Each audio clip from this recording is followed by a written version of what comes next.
네, 안녕하십니까. 좋은나무교회 문현 목사입니다. 오늘은 킴 리들버거의 적그리스도의 비밀을 파헤치다. 적그리스도의 비밀을 파헤치다. 이 책을 소개해 드리도록 하겠습니다. 저자는 개혁주의 무천년설의 대가라고 이렇게 할 수 있는 이제 그런 분입니다. 우리 천년왕국의 학설에 네 가지가 있습니다. 네 가지의 학설이 있는데, 세대주의적 전천년주의가 있고요. 역사적 전천년설, 그 다음에 무천년설, 그리고 후천년설. 이렇게 네 가지가 있는데, 각각의 장점이 있어요. 단점도 있고. 그런데 이 세대주의적 전천년설, 이거의 이제 장점, 이것이 공헌을 한 거는 뭐가 있냐면, 종말에 대해서 사람들이 관심이 없었는데, 이런 종말에 대해서 대중적인 관심을 불러일으켰습니다. 예수님이 다시 오신다고 하고, 종말이 온다 이랬지만, 거의 2000년 가까이 그런 일이 일어나지 않았잖아요. 사람들이 종말에 대해서 굉장히 이렇게 좀 외면하고 있는 이런 분위기였는데, 이 세대주의적 전천년설이 적그리스도, 그다음 666, 또 그런 데서 어떤 적용을 해가지고 베르칩이라든가 이런 것들을 많이 언급을 하면서 어쨌든 사람들이 호기심을 갖게 되고, 그러면서 종말론에 대한 대중적인 관심을 불러일으킨 그러한 공헌을 했습니다. 근데 문제는 뭐냐면, 이들의 주장이 굉장히 편협적이라는 거예요. 이들의 시각이 굉장히 편협적이고, 또 내놓는 어떤 주장들이나 그런 어떤 말들이 굉장히 좀 가격하고 급진적이고 비관적이고, 우리가 이렇게 쉽게 받아들이기가 좀 어려운 이런 모습들이죠. 대중문화 속에서도 사실 이런 어떤 적그리스도라든가 불법의 사람이라든가 이런 것들을 굉장히 많이 언급을 하고 이렇게 하는데, 일단 그런 것들에 대해서 우리가 그냥 쉽게 이렇게 수긍하기 어려운 거죠. 그러니까 어디까지 그렇다고 해서 무조건 이렇게 무시할 만한 또 그런 건 또 아니거든요. 그래서 이런 것들에 대해서 우리가 어디까지 받아들여야만 되는 것인가. 그리고 또 그런 것들을 어떻게 우리가 바른 시각으로 볼 수 있는가. 행여라도 잘못된 시각이 있다면 우리가 어떻게 교정을 할 것인가. 그런 거에 대해서 가장 명료하게 설명한 책입니다. 이 책이. 그래서 제가 책을 소개하는 것이고요. 저자는 아까도 말씀드렸듯이 무천년주의, 그런 어떤 종말론, 이것을 믿는 개혁주의 그리스도인의 관점에서 책을 서술했다라고 본인이 밝히고 있습니다. 여러분, 적그리스도라고 하는 것은 무엇일까요? 안티그리스도인데, 성경에는 요한 1서하고 요한 2서에만 나옵니다. 이 단어가. 네 구절이 나와요. 또 네 구절. 그러니까 이 사도 요한이 말하는 적그리스도를 가지고 정의를 내리자면, 이 적그리스도가 아버지와 아들을 부인하는 자가 적그리스도죠. 그리고 예수님이 성육신 하신 것을 부인하는 것을 적그리스도라고 하고요. 근데 이 적그리스도가 이미 우리 교회 안에 많이 들어왔고, 그 다음에 단수가 아니라는 거예요. 적그리스도의 영이라고 하죠. 영. 적그리스도의 영이라고 표현합니다. 그만큼 이제 그런 어떤 사상 체계를 가지고서 그리스도를 대적하는 이런 세력이고, 이것이 이제 나타나면 이제 종말의 징조가 된다. 라고 하는 것을 우리 사도 요한은 요한 서신을 통해서 알려주고 있는 것입니다. 이 적그리스도 교리에 대해서 각 시대별로 어떤 관점이 있습니다. 시대별로 잠깐 보면요. 교부시대. 그러니까 교부라고 하는 것은 교회의 아버지란 말입니다. 사도 시대 바로 직후에 나타난 초대교회 어떤 하나의 그 시대인데, 교회의 아버지, 교부시대. 교부시대는 배교한 유대인이다, 적그리스도가. 그 다음에 거짓 메시아다라고 그렇게 이야기가 되었고요. 세대주의는 이거는 적그리스도는 이제 미래에 출현을 할 것이다. 이 세대주의라고 하는 것은요, 간단하게 말씀드리면 이런 거예요. 저는 이렇게 표현해요. 이스라엘에 대해서 굉장히 짝사랑한다. 그러니까 모든 기준이 이스라엘이에요. 세대주의는. 모든 초점은 다 이스라엘입니다. 그러니까 이스라엘이 회복되어야 돼요. 세대주의의 어떤 가장 큰 비전 중에 하나는 이스라엘의 회복이죠. 세대주의가. 그래서 이것이 기독교 시온주의로 나타나서 지금 우리 미국의 웬만한 사람들은 이런 어떤 영향을 받고, 그래서 굉장히 중독에서 친이스라엘적인 어떤 정책을 펼치고 있고, 어쨌든 이런 것이 우리나라에도 이것이 70년대부터 이렇게 들어와가지고, 하여튼간 이스라엘 회복돼야 된다. 백투 예루살렘. 이런 모습으로 굉장히 많이 언급이 되고 있는 것이 세대주의인데, 이 세대주의는 이 적그리스도가 이제 미래에 출현할 것이다. 그러니까 원래 세대주의는 이미와 아직이라고 하는 이 균형 잡힌 건강한 하나님 나라에서 치우쳐 있죠. 이미 온 하나님 나라는 별로 관심이 없어요. 그러니까 앞으로 올, 아직 오지 않은, 거기에만 관심을 갖고 있는 세대주의인데, 당연히 종말론도 그런 쪽으로만 관심을 갖고 있는 것이죠. 종교개혁자들은 당연히 교황을 적그리스도로 보고 있습니다. 루터 같은 경우도 교황이 적그리스도로 탈을 썼다. 탈을. 성육신한 마귀다. 루터는 교황을 그렇게까지 이야기하면서 그가 바로 적그리스도다. 이렇게 이야기했고요. 개혁주의 무천년주의는 적그리스도가 어떤 그 국가라든가 어떤 권력이죠, 권력. 경제의 권력이든 정치의 권력이든 이런 권력에 의해서 그것들이 주도해서 우리 그리스도를 대적하고 하는 어떤 이런 모습, 그러면서 교회의 박해가 굉장히 심한 이런 쪽을 우리 개혁주의 무천년주의는 이야기를 이렇게 하고 있고요. 근데 아직 종말의 적그리스도는 출현하지 않았다. 그렇기 때문에 우리가 깨어서 잘 분별을 해야 된다라고 하는 것을 이야기를 하고 있습니다. 그래서 이 책은 우리 구약에서 말하는 적그리스도, 구약적인 배경 그런 것도 다루고 있고요. 신약에서 적그리스도, 그다음에 교회사 전반을 통해서 적그리스도는 어떤 모습이었나 라고 하는 것을 굉장히 디테일하게 이렇게 소개해주는 그런 책입니다. 우리가 적그리스도 아는 게 왜 중요하냐면요.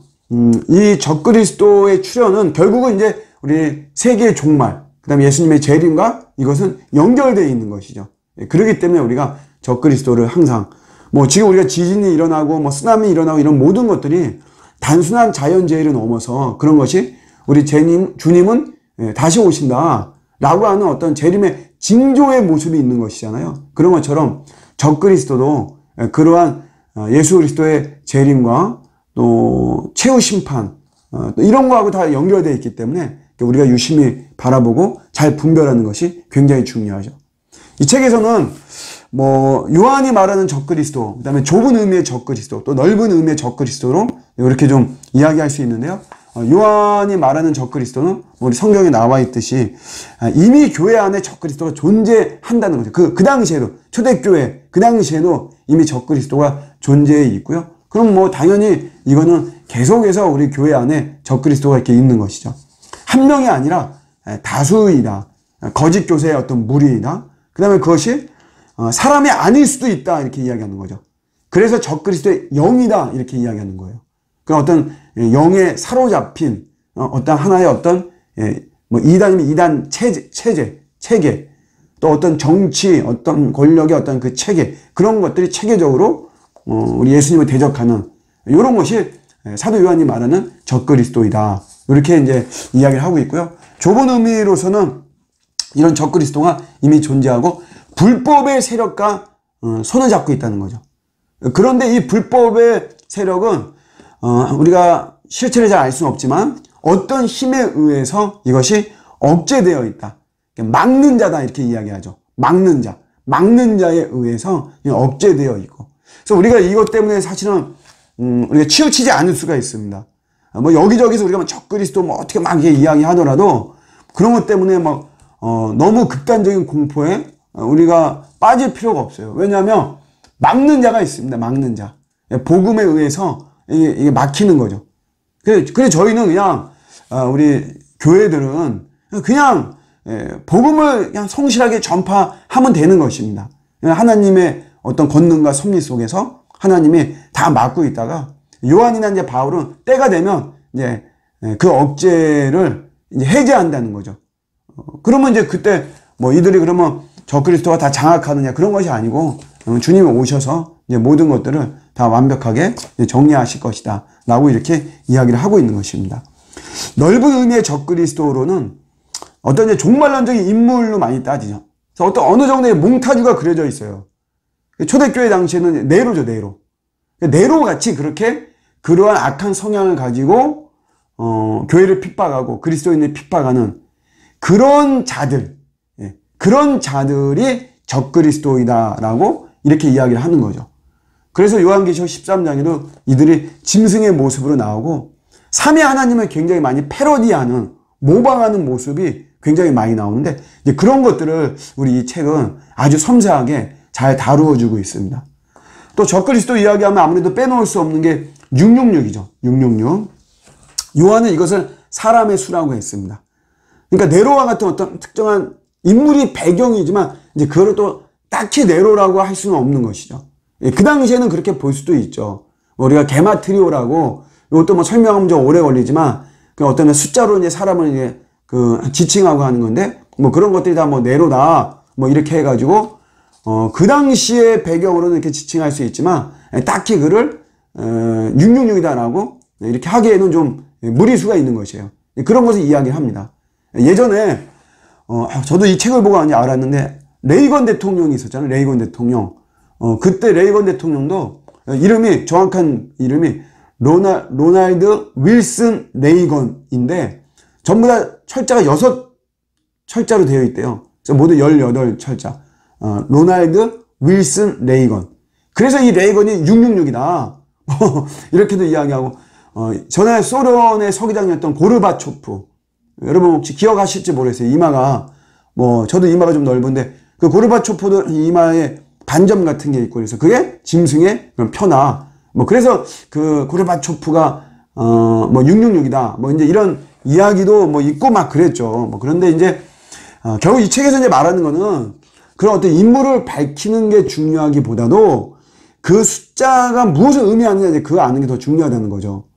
그 6이라고 하는 것은 불완전 수잖아요. 7이라고 하는 완전수에 못 미치는 거죠. 777이라고 하는 완전 이런 어떤 삼위 하나님의 거기에 미치지 못하는, 절대 안식에 들어갈 수 없는 그런, 완전할 수 없는 그런 수가 6인데 그게 666. 그래서 그것이 하나님 모방한 거죠. 777 이렇게 하나님 모방하고 패러디해서 이들은 이제 미혹하는 거죠. 그래서 그들이 이제 나름의 권력이 있다는, 권력. 이게 중요하죠. 적그리스도는 권력을 잡는 게, 권력을. 정치 권력이든 경제 권력이든 문화 권력이든 이런 권력을 가지고서 하나의, 그게 이제 어떤 한 개인일 수도 있고 그 개인이 주도하는 집단이나 어떤 체계일 수도 있죠. 그렇게 해서 조직적으로 우리 그리스도를 대적하는 그런 세력이 그 이제 666이다. 이렇게 이야기를 하고 있습니다. 결론은 이제 이렇게 좀 낼 수 있어요. 우리가 이제 특정 인물을, 우리 이제 저자는 특정 인물을 어떤 적그리스도로 간주하는 일은 좀 매우 신중해야 된다. 그리고 우리 기독교 역사상 말세가 임방했음을 그 알리는 그런 독특한 증거가 부족한 적은 없었다는 것이에요. 늘 그런 것이 있었다는 거죠. 그런 것 중에 하나가 이제 이런 적그리스도라고 하는 것이에요. 그래서 너무 우리가 적그리스도라고 하는 거에 거기에 우리가 몰입하는 것은 이제 건강하지는 않은 것이다. 항상 그런 것들은 존재해 왔다라고 하는 것이고요. 그래서 이제 이거는 하나님께서 이런 불법의 사람들, 이 세력을 억제하는 하나님의 수단이 있다는 거죠. 복음이. 그렇게 하기 때문에 우리가 이제 어떤 복음 전파에 더 초점을 맞춰야만 되지, 너무 우리가 막 베리칩이라든가 뭐 바코드라든가 666이 누구, 저 사람이 666인가, 지금 이런 체계가, 이런 이데올로기가 이것이 666인가, 이런데 너무 우리의 에너지를 낭비하는 것은 올바른 것은 아니다. 우리 그리스도인들이 갖는 그런 진짜 능력은 어떤 예언을 마치고 실체를 마치고 하는 그런 것이 아니고, 우리 승리하신 어린 양을 잘 믿고 그분이 정말 주식을 인도하시는 대로 우리가 따라가서 거기에 합당한 선한 열매를 맺고 하는 이런 것이 우리의 올바른 능력이다 라고 하면서 이렇게 마무리를 하고 있습니다. 그래서 이 책을 우리가 읽는다면 우리가 어떤 과도하고 편협적인 그런 어떤 종말론에 빠지지 않고 건강하게 우리 종말론을 잘 가질 수 있다라고 생각해서 여러분들이 꼭 리들버거의 적그리스도의 비밀을 파헤치다, 이 책을 꼭 읽었으면 좋겠고요. 제가 요거 하면서 요런 마음이 좀 들었어요. 그래서 좀 읽고 싶어 하시는 분들한테 좀 도움을 좀 드렸으면 좋겠다. 그래서 저희 교회 성교회가 있는데 도움을 좀 받아가지고 제 전화번호로 여러분들이 신청한다고 이렇게 문자만 보내면 저희가 또 넉넉한 교회는 아니거든요. 세 분 제가 책을 선물을 해드리도록 하겠습니다. 제 핸드폰 번호가 010-8825 1524-8825-1524입니다. 선착순이고요. 그래서 여러분 그 주소하고 뭐 알려주시면 제가 바로 이렇게 보내드리도록 하고요. 요게 이제 어쨌든 공평을 하게 해야 되니까 제 결과는 제 페이스북에 이렇게 올리도록 하겠습니다. 네, 오늘 책 소개는 이상으로 마치겠습니다. 감사합니다.